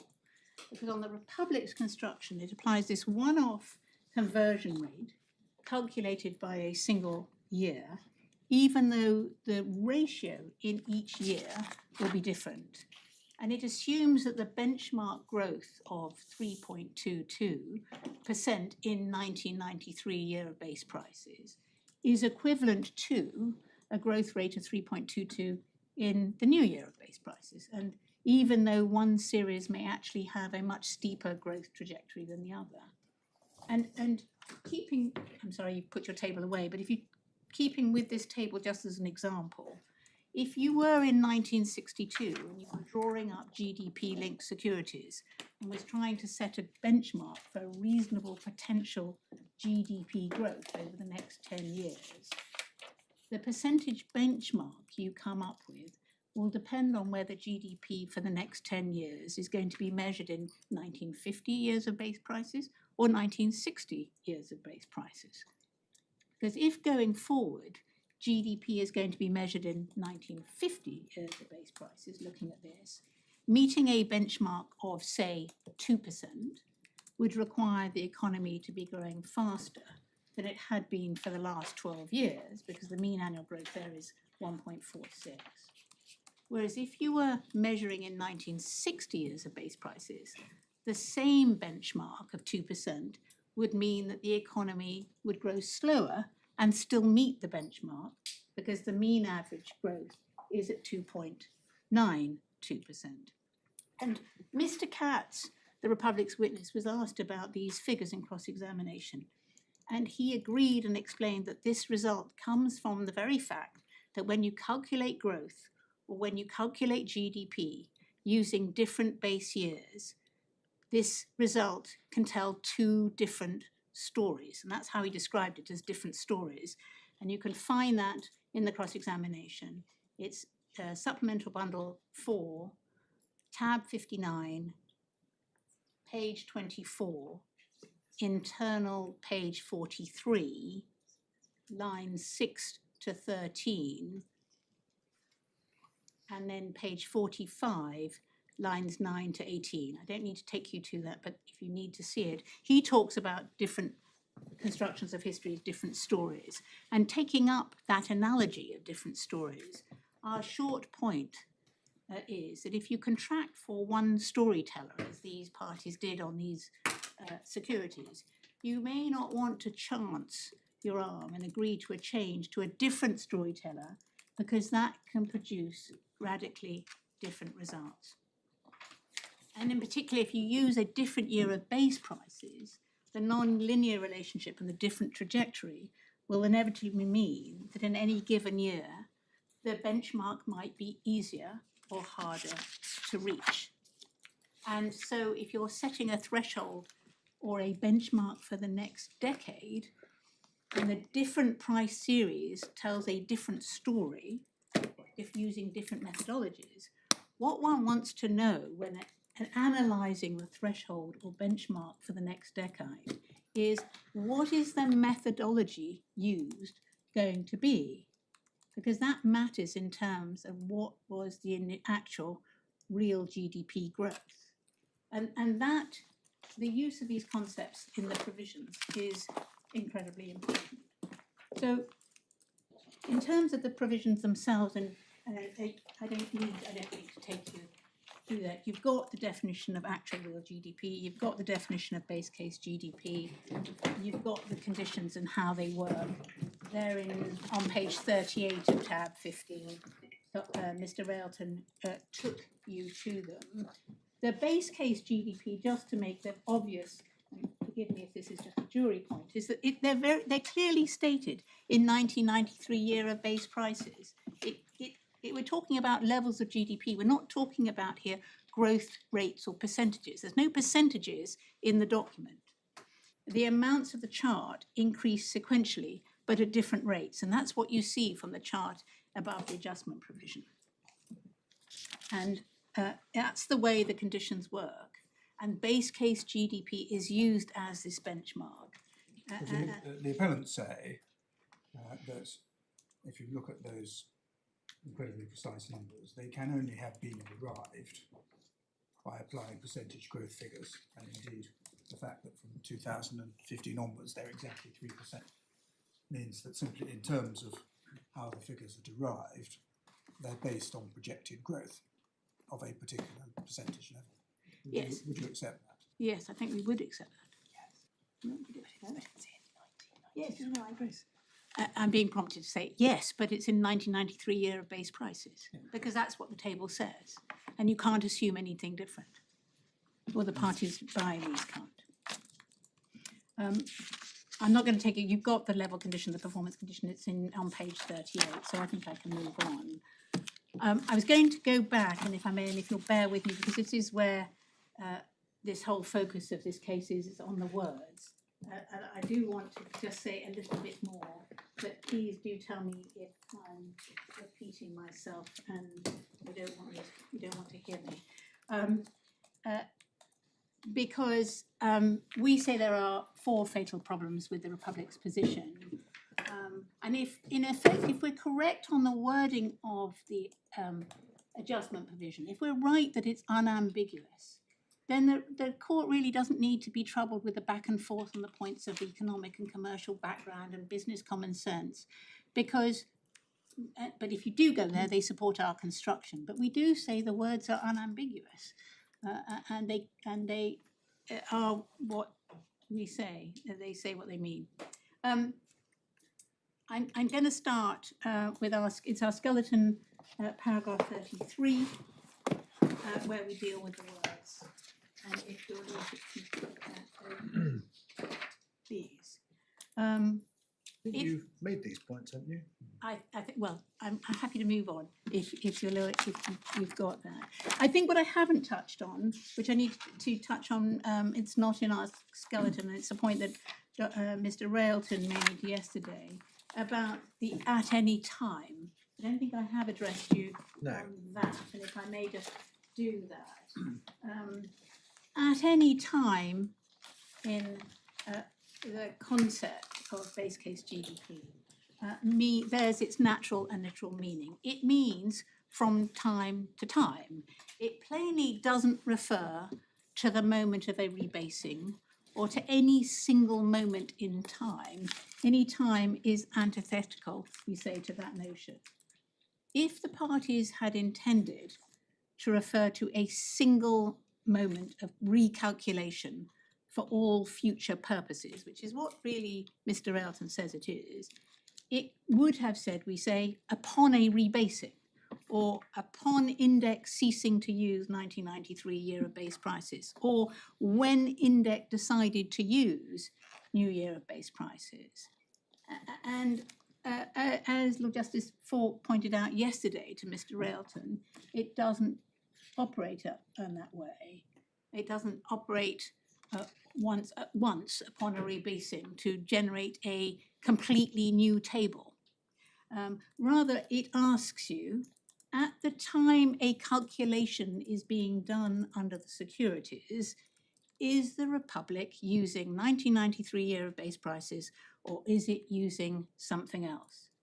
And if the answer is something else, then you go to the adjustment figures. So what it means is when you come to these provisions at any time after there's been a rebasing, you then work through. And for example, if I buy securities for the first time at the end of 2018, and I come to the securities wanting to know if I'm going to be paid out at the end of the reference year 2018, and I look at the clause and I said, is the Republic at any time using year of base prices other than 1993 year of base prices? And the answer is yes, because it's using 2004. And so the base case for 2018, I know, just from simple reading, is adjusted by reference to the specified fraction for each year, and which is a fraction that uses the comparative figures for 2018 itself, such year, in the new year of base prices, and in 1993 year of base prices. And there is nothing we say in the words if at any time, or indeed elsewhere in the clause, which requires a person coming to the securities in, say, 2018, to identify the precise historic point of time when the Republic stopped using 1993 prices and started using new year of base prices. And the Republic's case requires that. The Republic's case that everything would turn on whether, for example, that switch to 2004 year of base prices had taken place in 2012, 2014, or 2016. But there's nothing in the words that supports that. And Mr. Railton's argument yesterday was that the words at any time require you to reset all future base case years at a single moment by reference to a single fraction. And that's in the transcript at page 59 of yesterday. And I don't want to be over pedantic, but there is a single fraction. It's what the securities tell you it is. I think Mr. Railton wants to use a single number, which is different. well, he wants you to see, no, he wants you to see a specific fraction, Well, a which is the specific fraction. number. He wants the number, Yes, which and is he, produced at a specific time by the single specified fraction. and then he wants to apply that specific Number. fraction number going forward. He freezes and republishes a new base case Yeah. table, which is simply not there on the language. And when Mr. Railton made this point about resetting, I think Lord Justice Popplewell asked him in the transcript at 59 is, why do you read it this way? And his answer really was just to assert what he needed to prove with respect. So you've got the points on each and such, and I can move forward on that. Mr. Railton said yesterday, and it's in the transcript at page 110, that there's some grammatical difficulty because on our construction, you allegedly disassociate each from such. It was new to us. It's not a point that Republic has ever made previously, and respectfully, it doesn't make sense. Each simply means that you take each reference year individually. You then create the fraction using the measurements for such reference year, i.e. the one you are dealing with. So when you're adjusting 2014, you use the 2014 number, when you're adjusting for 2015, you use a 2050 number. That, with respect, doesn't disassociate the each and such at all. It gives them their natural meanings. And we simply didn't understand that point. If I state that I'm going to give £100 to each of my children to be given on such child's birthday, then that means you look at the individual birthdays of the children to see when they each get their gift. You don't try and find the birthday of one child and say they all get their gift on that same day. So there were four. Was the point that if you have to make an annual adjustment, there's no need each year to reset each of the figures in the table? Only those you need for the reference year. Because, sorry. Because the following year you're going to reset all the ones you're not using. Yes. So that at most, all you need to reset are the reference year you're in and the previous year. Yes, that's right. Is that true? But is it? Yes. Yes. Yeah, And that is the case. And then I had understood, maybe I misunderstood, the point that Mr. Relton was making is that doesn't require you to change each year in the table.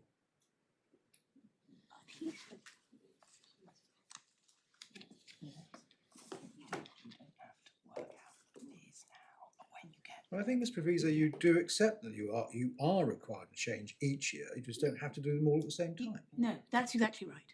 But you would accept you're doing the two because you've got to compare. Yes. So Yes. you might read the first each as each relevant reference year, or at least that's all you need to do.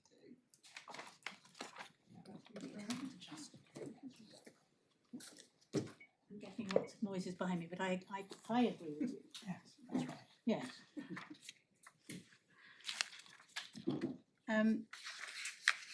So I think I was going to make four very, very quick points on the words and then move on. The first one was the plain reading of the words works, and Mr. Valentin accepted that before Mr. Justice Picken. The second one was that the Republic's construction simply doesn't fit with the words, and for the reasons you're well aware. The third key point was that there's no reference to an overlap year in the adjustment provision, and definitely no specification of what that year is. It's simply not there at all. And you do ask yourself, is it plausible that the parties drafting with this issue in focus was have intended to use an overlap year for the future going forward until there's another rebasing, but had simply forgotten or decided not to even mention that concept in the adjustment provision? And we say no. And could any market purchaser of the instrument read this clause and be expected to infer that the second and third instances of the word such refer to the concept of an overlap year? And we simply say no. And again, the contemporaneous documentation helps that. The fourth key point is obviously the multiple rebasings, which I opened on. And we simply say it doesn't work on their construction at all. The wording is engaged on our construction. The wording is engaged at any point after a first rebasing, after a second and a third rebasing, or a fourth rebasing. And that rebasing was anticipated. What you get with my learned friends construction is a number of one-off conversions. Which result in the direct comparison you say is required. That's right. So why is that? Why doesn't that work? I don't quite understand that. Sorry. You want to go in one pace, as it were, one step from the relevant reference year in year of base prices to that same reference year in 1993 prices. Yes. He says, well, you can get to 1993. You can't necessarily do it in one step, but you can do it in two. No. If there's been a rebasing. No, because what you have on his construction, on the next rebasing, the comparison is made to the intermediate 2004 year of base price figure. And then from there, Itself having been adjusted by a comparison with 1993 year base Oh, prices. I see. And you can see that that's how So I was there's going to already, take there's already a change in scope and methodology. absolutely, and I was going to take you Which very doesn't reflect this, what you say should be the constant scope and methodology of 1993. That's right. And I was going to just conclude this point was if you look at 35A.8 of their re-amended defence, which is in the core bundle at page 245.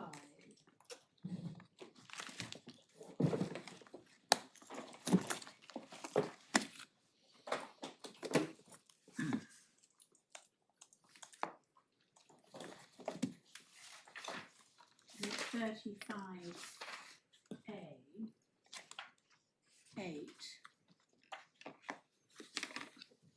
You can see what they've had to do in that pleading, which is this is their position of how they deal with this problem is.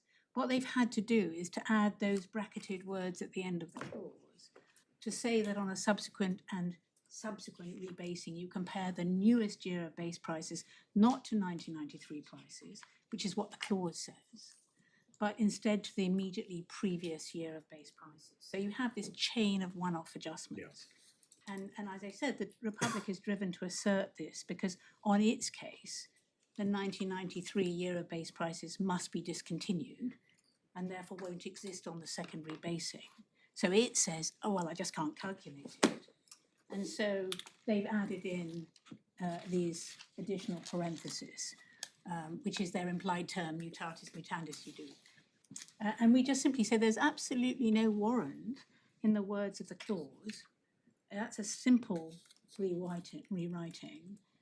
And as I said before, Mr. Justice Picken, it was originally explained by Mr. Valentin as a lacuna in the adjustment provision, but it wasn't, and Mr. Justice Picken rightly concluded it wasn't.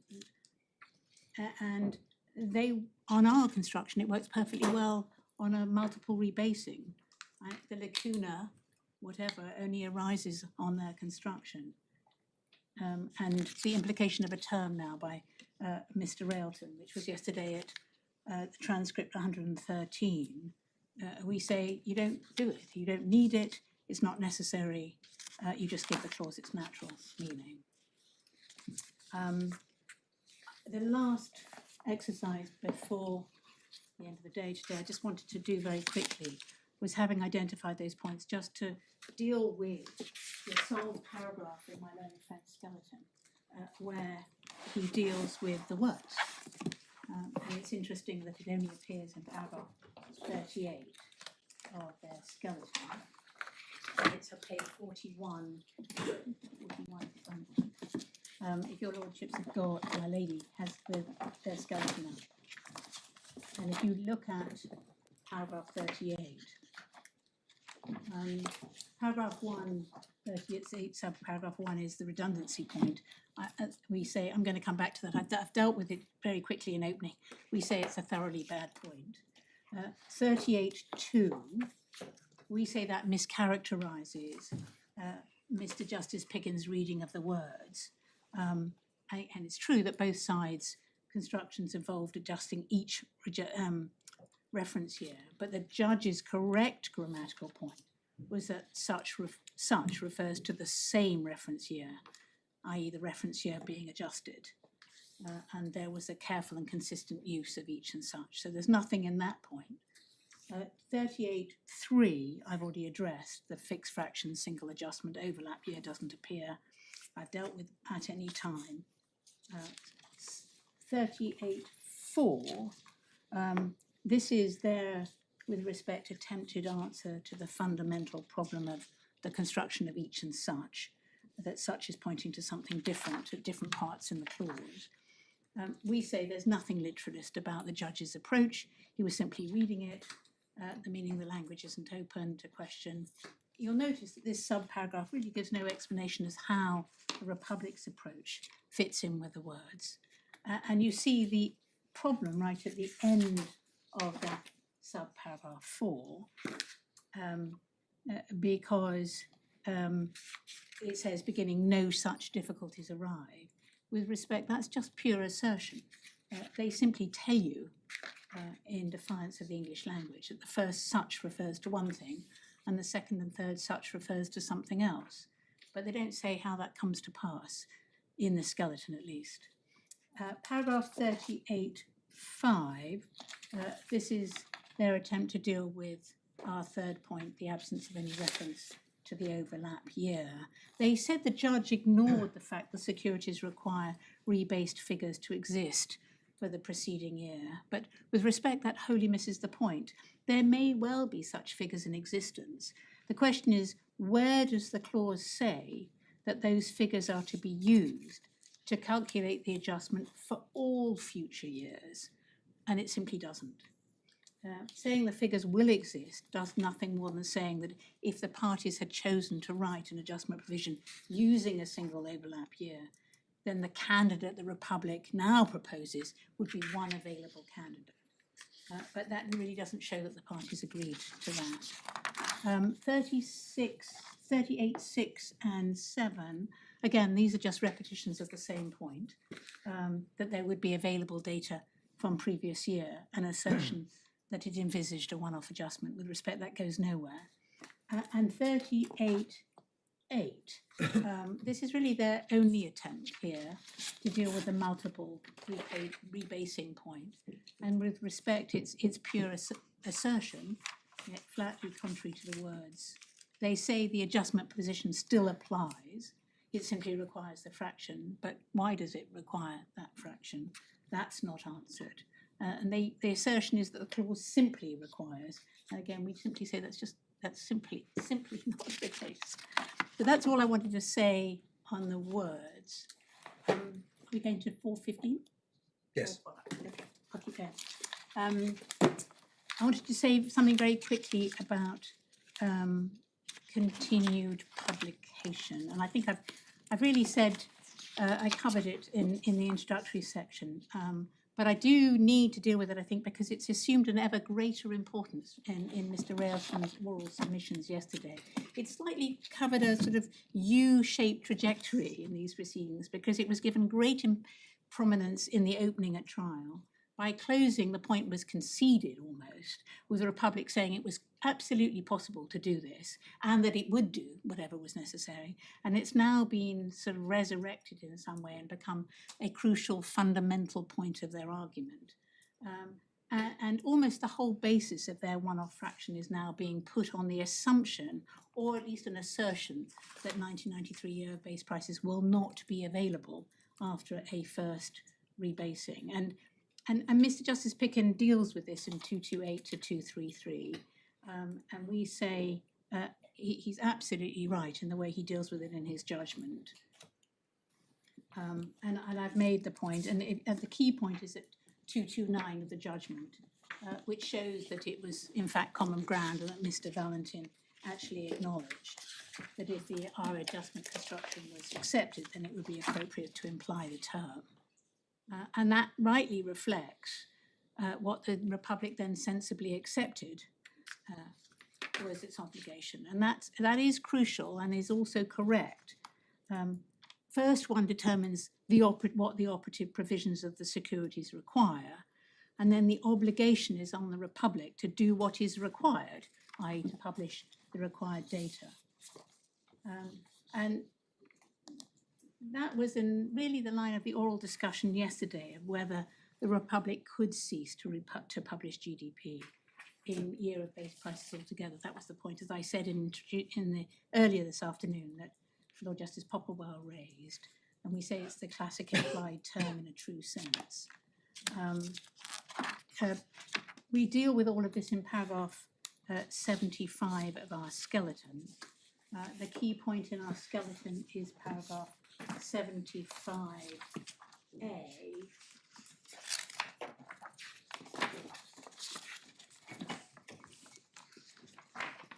Turn that up. Which is that there being no express obligation to publish anything in relation to the statistics. But the securities make express reference to numbers published by Index. They don't expressly say Index shall publish anything. but everyone expects the obvious and commercially necessary for business efficacy. So that's the point on that.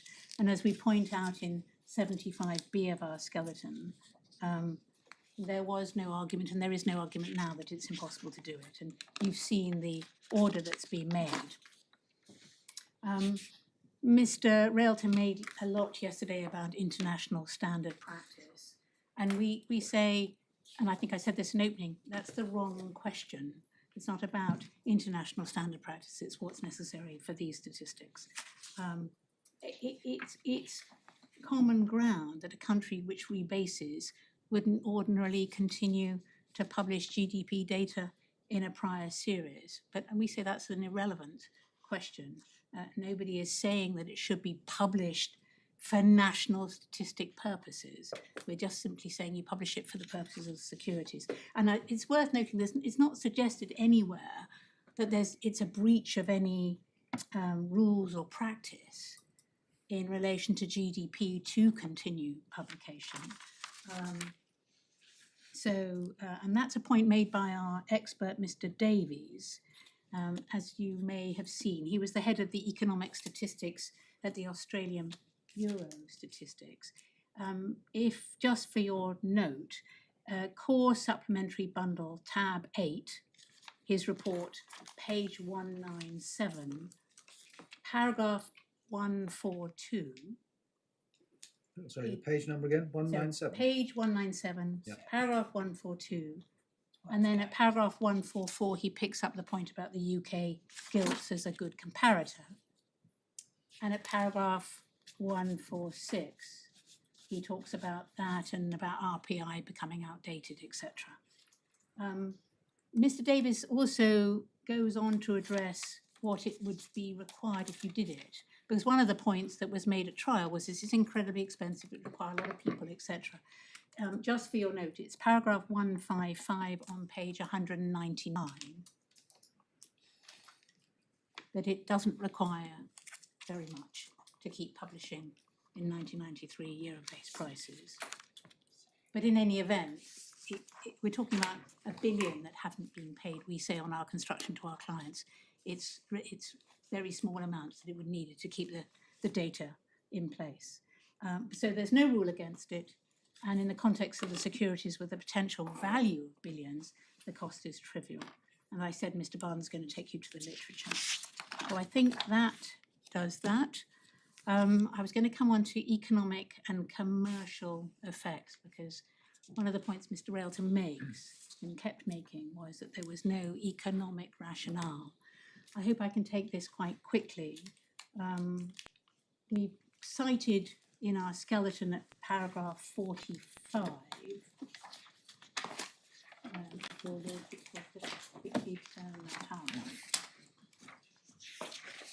why the adjustment is needed, and your lordships and my lady is on point on that. We cite from Dr. Borenstein's evidence, that was the public's expert, and it is worth, I think, the court looking at Dr. Boiter's report. It's in the core supplemental bundle. It's tab 4. It's page 76. Okay. And it's paragraphs 93.3. Sorry, Michael, could you just start again? I'm sorry, apologies. Core supplemental bundle, tab 4, page 76. And it's paragraphs 93.3 and 93.4.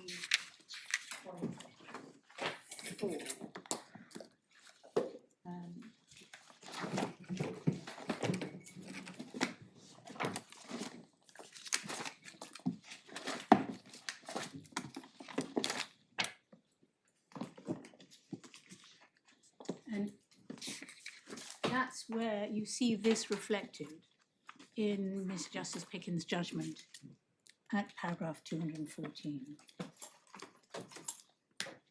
And it's this, both two sides of the equation point.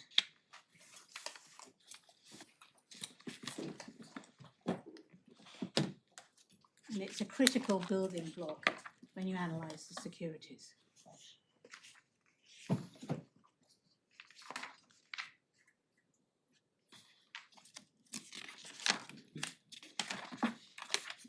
And You're not comparing like with like if you only do it once, like on the No. appellant's argument.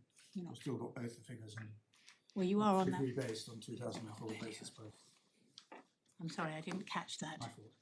No, I'm Um, slightly deaf in one ear, so No, I it's struggle a fine.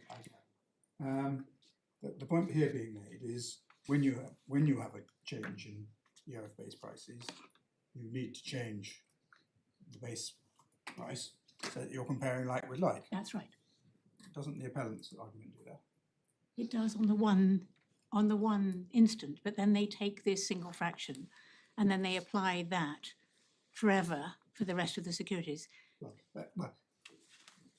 for the rest of that basis, but in 2015, let's say, that supposing there's been no rebasing, the effect of the one-off adjustment is you'll still be comparing Yes, but 2004 actual real but- GDP. But it's features. this non-linear point. The one-off change is not representative.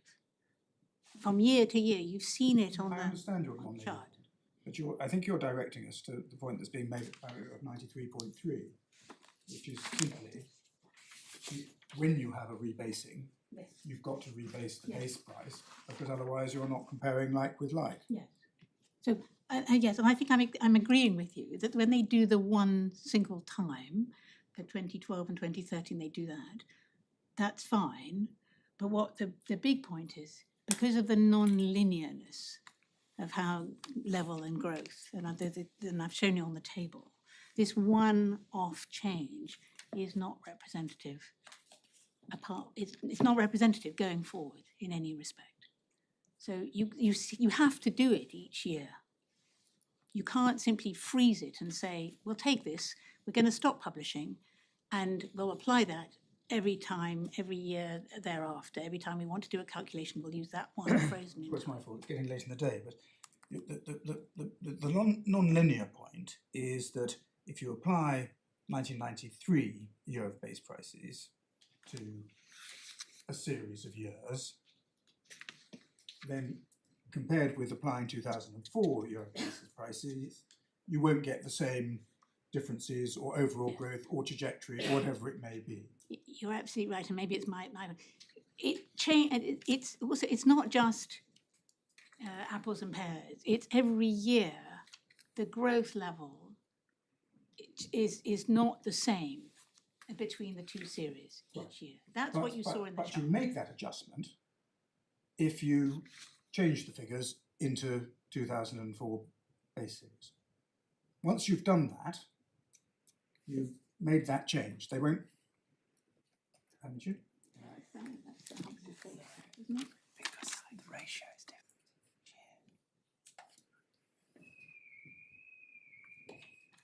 No, Mr. Barden. Mr. Barden.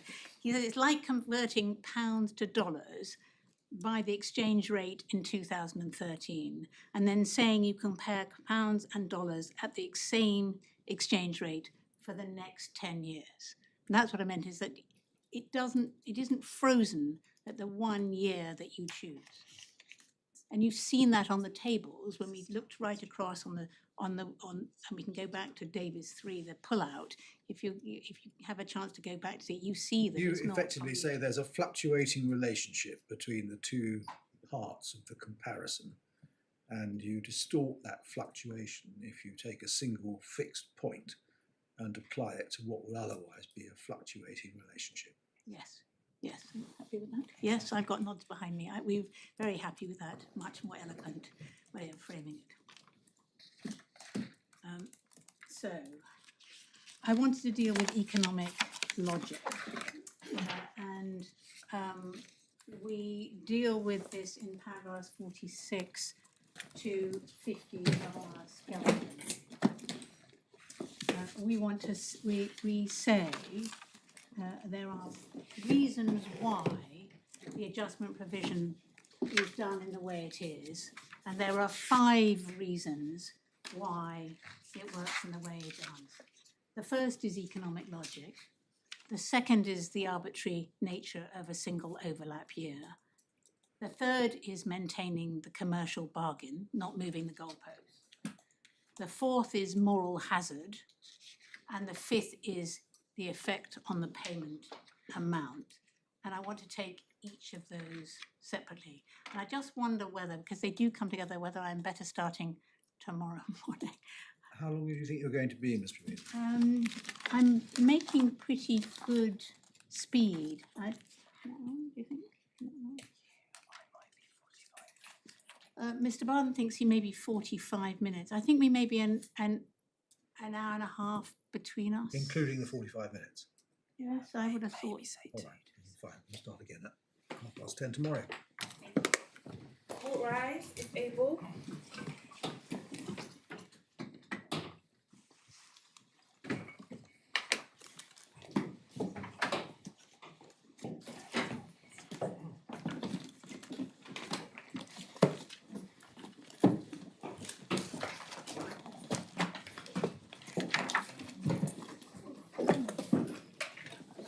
Getting tired because your volume is about 20 decibels.